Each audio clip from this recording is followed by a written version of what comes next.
কোন আক্কেলে তুই নসুর মতো একটা ছোড়ার সাথে প্রেম করতে গেছিলি? ওই ছোড়া কোনো জাতের ঠিক আছে?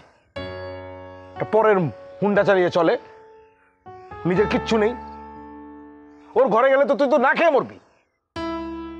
ঠিক আছে, আর কথাও বলবো না, মিশবো না। ঠিক তো? ঠিক। কয় বছর ধরে এগুলো চলছে? 3 বছর। তুই চাইলে ওকে বিয়ে করতে পারিস,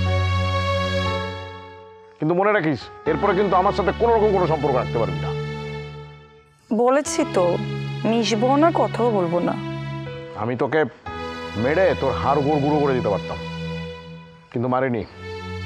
কিন্তু যদি এরপর দেখি কোনো দিন ওই ছোড়ার সাথে কোনো রকম লটর পটর করছিস, তাহলে কিন্তু তোর টেঙ্গড়ি লুলো করে রেখে দেবে একদম। মিশলে তো আমি তো মিশবই না। ঠিক আছে। তুমি একটা কাজ করো, ওই মুরগি হারামজাদের কাছ থেকে মুরগি নেওয়া বাদ দাও। আরে ওই হারামজাদা একটা রিয়েলি হারামজাদা। কি বলছিল একটু আগে জানিস না? আমাকে বলছিল ওর অসুখ্যা মুরগিগুলো নিয়ে যেতে। কত বড় শয়তান দেখ, বলে টাকা নেবো না, কিচ্ছু নেবো না, নিয়ে যা বাবা। হারামি। এই জন্য বলেছি। আচ্ছা শোনো ভাইজান, তুমি কি করবা, বাজারে যাবা, বাজারে গিয়ে মুখলিস আলীর সাথে কথা বলবা। ওকে বলবা ডেলি 1 ডজন করে আমার রেস্টুরেন্টের জন্য মুরগি দিতে। যদি দামে কম হয় নিবো, না হলে নিবো না। তার থেকে কাজ করি, আমাদের ঘরে মুরগির একটা খামার বানিয়ে ফেলি, কি বলিস? ভাইজান তুমি আর কোনো বুদ্ধি পেলে না? গন্ধে বাড়িতে থাকতে পারবো? গন্ধে তো পেট ফুলে যাবে। না না, ঠিকই বলেছিস। তাহলে কি করব? আচ্ছা, বাবাকে একটা মুরগির ব্যবসা ধরিয়ে দিই, মানে একটা মুরগির দোকান দিয়ে বসিয়ে দিই।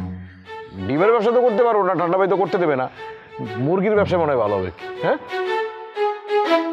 কিচ্ছু করা লাগবে না, তুমি বাবাকে ফুল টাইম ক্যাশে বসিয়ে দিবা, তারপর তুমি আমি মিলে কাস্টমারকে সার্ভিস দেবো।